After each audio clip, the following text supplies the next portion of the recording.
What do you do after a long day of school or work?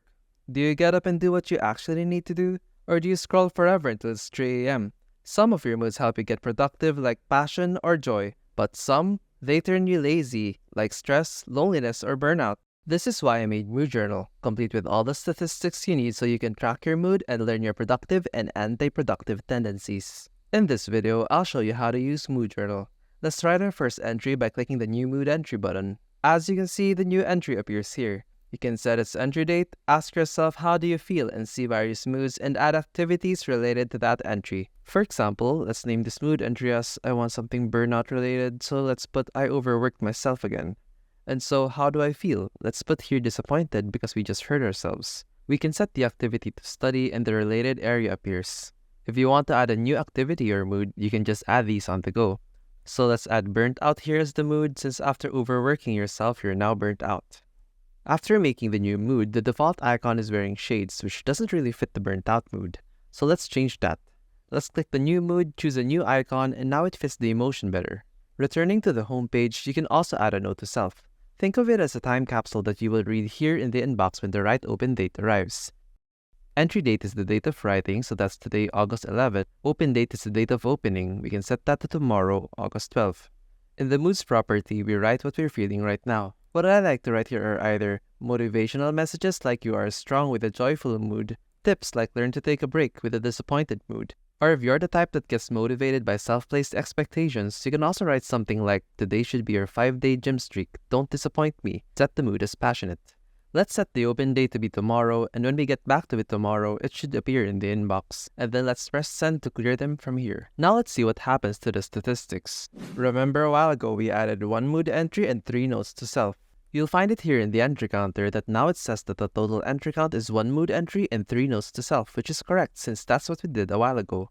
As you can see right now, as we add more pages in the home page, the entry counter keeps track of every new entry we make. The mood rating per day will show us our mood scores for each day of the week. We made all the mood entries and notes to self today, which is a Sunday, so the only mood score we have is on a Sunday. Now question, why is the score 5.63? This is because each of your moods are ranked, and each rank gives different points. By default, excellent moods give a score of 10, good moods are 7.5, neutral is 5, bad moods are 2.5, and horrible moods are 1. The higher the score, the better your mood. It's 5.63 because it took the average of your good and bad moods across all Sunday entries in both mood entries and notes to self.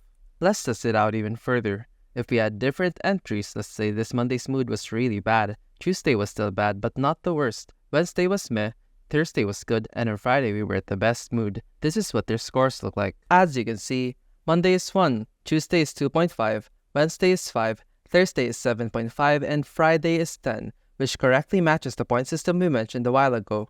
Mood summary shows the number of times you've been in a certain mood rank this month, quarter, or year. This goes for the mood ranks or for each of the moods one by one.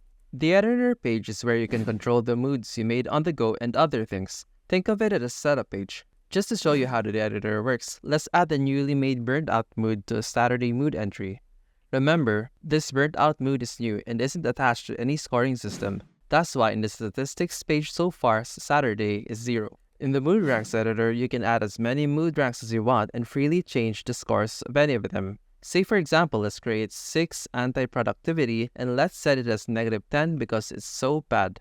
In the moods, you can add as many moods as you want for each mood rank. To give your mood a score, click the plus to show the new rank and drag and drop the mood to the mood rank. Say for example, let's set burnt out 6 anti-productivity. And now, if we visit the statistics page, Saturday isn't 0 anymore, but -10, which reflects the new burnt out entry.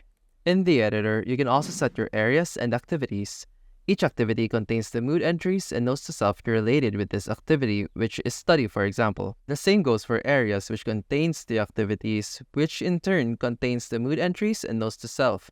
This means that since both study and code are related to the area learn, the entries for both of them appear here. The Quick New page is the page you bookmark to your phone so you can add quick entries. You can also see recently edited mood entries and notes to self here. You may have noticed that in each of the pages, except for Quick New, are these support toggles that show you the sections of the page, your recent edits, and buttons for you to add new content. They're here to make using this template easier. The process page is your organization page. All your content made today are here. They're contained in the Mood Entry and Note to Self drop boxes. The cleanup section is where you fix the entries you made on the fly that don't have the correct properties. It doesn't make sense for mood entries to have no moods or no entry date. That's why their views are here along with the all view. For example, if we add a mood to the moodless entries, it disappears from the page. Notes to Self has similar views where you can fix entries made with no moods, no open date, or no entry date alongside the all notes. But what if you added no mood, no entry date, or no open date on purpose?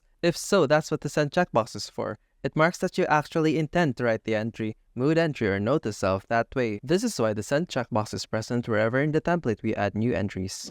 Let's let a day pass. Today is now August 12. When we do return to the inbox, the notes to self that we scheduled yesterday to show up today are now all here. You can press the checkbox to mark them as read.